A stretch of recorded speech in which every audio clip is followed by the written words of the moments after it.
ويكون عندي وعي باللي بيحصل حواليا. بص بقى لطبيعه المجتمع، لما تيجي تناقش قضيه في المجتمع المصري، وانا هنا موجود بين حضراتكم في حزب الوفد، اقدم حزب ليبرالي وبيعتبروه ابو الليبراليه في العالم العربي كله. والليبراليه معناها حريه الفكر، مفيش حاجه اسمها ليبراليه اجتماعيه على فكره، الليبراليه سياسيه وبس. يعني حريه الفكر السياسي، تداول السلطه. لما تيجي تتعامل مع الشعب المصري، اوعى تقول لي فصل الدين عن الدوله، المجتمع المصري متدين بطبعه، حتى لو كان تدينه ده ظاهري بس، حتى لو كان بالظاهر يبان لك انه متدين وسلوكياته مختلفه، لكن لابد ان تحترم النزعه الدينيه وانت بتتعامل مع الاخر. الاخر اللي هو غيرك، كلنا كمصريين متاثرين بالامور الدينيه، محرك اساسي في حياتنا. مين يقدر ده؟ احنا لما اجي اقول لك تعالى نعمل الموضوع الفلاني، اول حاجه تيجي في بالك حلال ولا حرام. وموضوع الخير والشر انا عاوز اتك عليه شويه. لما حد فينا بيعمل خير او شر بيبقى عارف اذا كان خير او شر، ما يستعبطش علينا وعلى نفسه، ما يقوليش انا ما كنتش اعرف، لا كنت عارف. الخير والشر واضحين، ما تحاولش تضحك على نفسك. دي قضيه في الفلسفه اسمها الالزام الخلقي. ايه اللي بيلزمك؟ مفيش حاجه اسمها ما كنتش اعرف ان ده شر وعملته غصب عني، لا كنت مدرك وعارف. حتى تعريف الاسم في الفقه الاسلامي يقول لك كده: كل ما حاك في صدرك وخفت ان يطلع عليه الناس. اي حاجه جواك ومش عايز الناس تعرفها تبقى اسم خطيئه. في فرق بين الخطيئه والخطا. الخطا غير مقصود، لكن الخطيئه تعمد. انا عايز اعمل ده. يعجبني قوي لما الاقي حد بيعمل حاجه غلط واساله انت عارف ان دي غلط؟ يقول لي اه. ما هو الغلط برضه ليه لذته. الحاجات الغلط ليها لذه عند الانسان، لكن بتضايق اكتر من شخص بيعمل الغلط ويقول لي لا ده صح. وهو ده تعريف الجهل. الجاهل من يعرف شيئا يعتقد انه صحيح وهو في الواقع خاطئ، ودي مساله نسبيه. يعني ممكن تشوف غيرك جاهل وغيرك يشوفك جاهل، لان مساله نسبيه. انا شايف اللي عندي صح. ده الامام الشافعي رضي الله عنه كان يقول: رايي صواب يحتمل الخطا، وراي غير خطا يحتمل الصواب. طب نعمل ايه يا امامنا؟ يقول لك نقعد مع بعض ونتحاور ونوصل لنقطه مشتركه. هي دي الكلام، هو ده الاساس.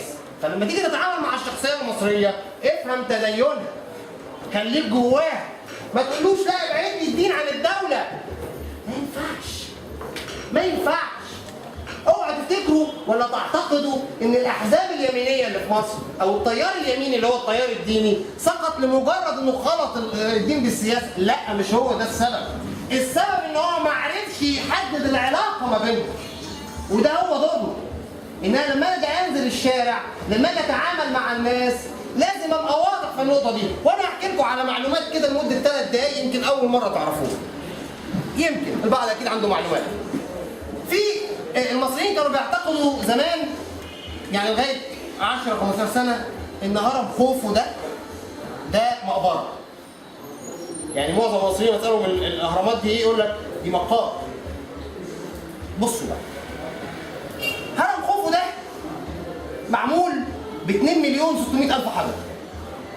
وزن الحجر ما بين 2 طن ل 15 طن، مرصوصين فوق بعض بدون اسمنت. نقولها تاني: 2 مليون، بتتكلم في 2,600,000 حجر، وزنه ما بين 2 طن ل 15 طن. الحجاره دي مرصوصه فوق بعض بدون اسمنت. طول الهرم الاكبر هرم خوفو ده طوله 149 متر و4 من 10. المسافه بين الارض والشمس 149 مليون كيلو متر و4 من 10. كل دول العالم بتتكلم عن مصر، مش مهم يقول عليها كلام حلو ولا وحش، لكن هو بيتكلم عني. انا مهم، انا مهم عنده. انا اي مواطن ايطالي، مواطن فرنساوي، مواطن حتى في السويد، احلى بلد في الدنيا واغنى مواطن واعلى مستوى دخل في العالم، ليه بيتكلم عن مصر؟ عملتوا ايه؟ مش بيقول لي انكم فرحانين وعملنا ثوره وشلتوا وغيرتوا والكلام ده، دي قضيه ما تشغلهوش. هو اللي عاوز يعرف اخباري لان انا مهم بالنسبه له. ده في ميدان اسمه ميدان المسله في قلب باريس. الله، ده انا مهم بالنسبه لي. احنا مش دوله هفا، مش دوله قليله. فكره السلبيه بتاعتنا ان مصر وعمر حالها ما هيتحلي والبلد دي اصل المواطن المصري ما يجيش غير بالقربان. طب ما نغير الثقافه دي. ليه دايما بتتعامل مع المواطن؟ طب ما تغير. ما ممكن نتغير، ما ممكن انا اتغير من غير كبار. لما انا اطيع القانون وامشي مع القانون حتى لو مش منفذ، ما انا كده اتغيرت. التغيير لازم ينبع من داخل الناس، من جوانا احنا، من عقلنا ومن مشاعرنا اللي لازم تتغير. مشاعرنا بتاثر في افكارنا، فلازم احنا كمان يكون لنا دور في ده، نغير افكارنا لو كانت افكارنا جامده. اسف ليكم وعلقتها مره ثانيه، واستمتعت جدا بكلمتي معاكم.